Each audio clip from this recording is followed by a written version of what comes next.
बोलो मेट स्वामी महाराज की जय। माँ भगवती चेहर मात की जय। गोगा महाराज की जय। आजना कार्यक्रम में उपस्थित पूजनीय वंदनीय लखीराम बापूजी अने दरेक समाज में उपस्थित वडील श्रीओ, मारा भाईओ श्रीओ, आज सौने हूँ नम्र विनंती करूँ कि मने 2 मिनिट सांभळजो। जमवानो टाइम थई गयो छे એટલે 2 મિનિટ ખાલી મને સાંભળજો। બીજી વિસ્તૃત માહિતી વાઘુભાઈએ અને ધમસીભાઈએ આપેલી છે, હું વધારે ટાઈમ તમારો નહીં લઉં। આજ રોજ આપણે મળ્યા છીએ તો બાપુએ ગામડેથી લઈ કડી, વિરમગામ અને થોડાક દિવસોમાં અમદાવાદ શહેરમાં આ વાત દરેકના કાને એક સંસ્કાર જાય કે બાપુ કંઈક પ્રગતિનું કામ કરી રહ્યા છે। તે માટે આપ સૌએ જે બાપુને આમંત્રણથી કે ફોનથી આપ સૌ હાજર રહ્યા તે બદલ હું આપ સૌનો આવકારું છું। આપણા સમાજમાં આયોજનના ભાગરૂપે આજ આપણે મળ્યા।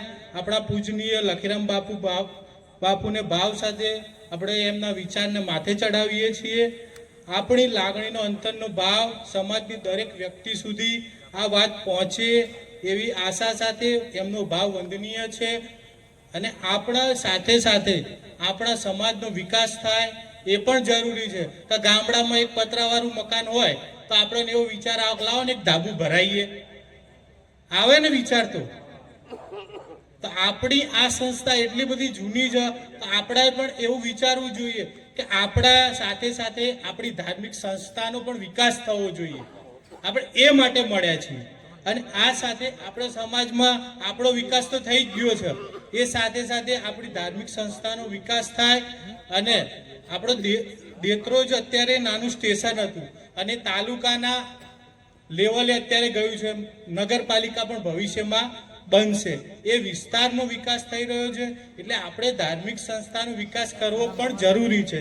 અને આ સાથે હું એ જ કહેવા માંગુ છું કે આપણા સમાજમાં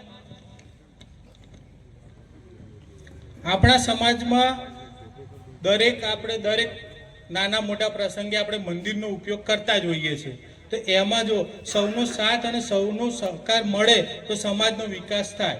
આ બાબતે આજે આપણે દર્શન કરવા જઈએ કે મંદિરે જઈએ તો તમને ખ્યાલ જ છે કે કેટલી અગવડતા પડે છે મંદિરમાં, કે ભાઈ પાર્કિંગથી લઈ કે સમાજની વાડી કે બધાની તકલીફ તો છે।